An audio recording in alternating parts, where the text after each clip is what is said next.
সংসার জীবনটা আসলেই অনেক কঠিন। সারাদিনই মাথার ভিতরে সাংসারিক নানা রকমের চিন্তা ঘুরপাক খেতে থাকে। আমার কাছে মনে হয় সংসার জীবনের সবচেয়ে বড় চিন্তাটা হচ্ছে রান্নার চিন্তা। সকালে চিন্তা থাকে কি নাস্তা বানাবো, এরপর দুপুরে আসে দুপুরের জন্য কি রান্না করব। এরপর দুপুরের চিন্তা শেষ হলে আসে সন্ধ্যায়, সন্ধ্যায় কি নাস্তা খেতে দেব। আর সবশেষে হচ্ছে রাতে কি করব, কি খেতে দিব, কি রান্না করব সবার জন্যে। আর এই চিন্তাগুলো করতে করতে একদিন শেষ হয়ে যায় এবং পরের দিনের জন্য চিন্তা শুরু হয়ে যায়। তবে এই চিন্তাগুলো যে শুধু একা আমার তা কিন্তু নয়। আমার কাছে তো মনে হয় সব বিবাহিত আপুদেরই একই রকমের অবস্থা। আসসালামু আলাইকুম এভরিওয়ান, কেমন আছেন সবাই? অনেক দিন পর একটা ব্লগ ভিডিও আপনাদের সাথে শেয়ার করছি।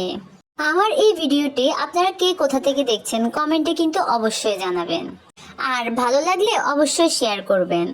আজকের ভিডিওটি মূলত আমি দুপুরে কি রান্না করেছি আর রান্নার ফাঁকে ফাঁকে কি কাজ করেছি তা নিয়েই করা। আজকে দুপুরে নতুন আলু দিয়ে গরুর মাংসের ঝোল রান্না করব। গরুর মাংস সব রকমের মশলা দিয়ে ভালো করে হাতে মেখে তারপরে রান্না করলে খেতে ভালো লাগে। সাথে শুকনো মরিচ এবং গোটা রসুন দিলে তো আরো বেশি ভালো লাগে। মাংসের সাথে দেওয়া গোটা রসুনগুলো আমার গরম ভাত দিয়ে খেতে বেশ ভালো লাগে। আপনাদের কাছে কেমন লাগে কমেন্টে অবশ্যই জানাবেন। যারা বাসায় গ্যাস সিলিন্ডার ব্যবহার করে তারা অবশ্যই যে সমস্ত তরকারি রান্না হতে সময় লাগে বেশি সেগুলো প্রেসার কুকারে রান্না করার চেষ্টা করবেন। আর তরকারিতে অবশ্যই গরম পানিটাই ব্যবহার করবেন, তবে গরম পানিটা ইলেকট্রিক কেটলিতে করার চেষ্টা করবেন, তাহলে আপনার গ্যাস মোটামুটি বেশ কিছুদিনই যাবে।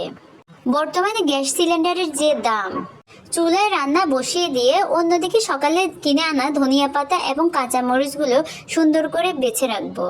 কাঁচামরিচ সব সময় এভাবে বোটা ভেঙে তারপরে ধুয়ে ভালো করে পানি ঝরিয়ে বক্সে ভরে নর্মাল ফ্রিজে রেখে দেই।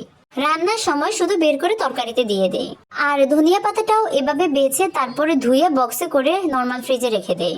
আসলে এরকম করে কাজগুলো করে রাখলে রান্নার সময় আর বেশি ঝামেলা হয় না।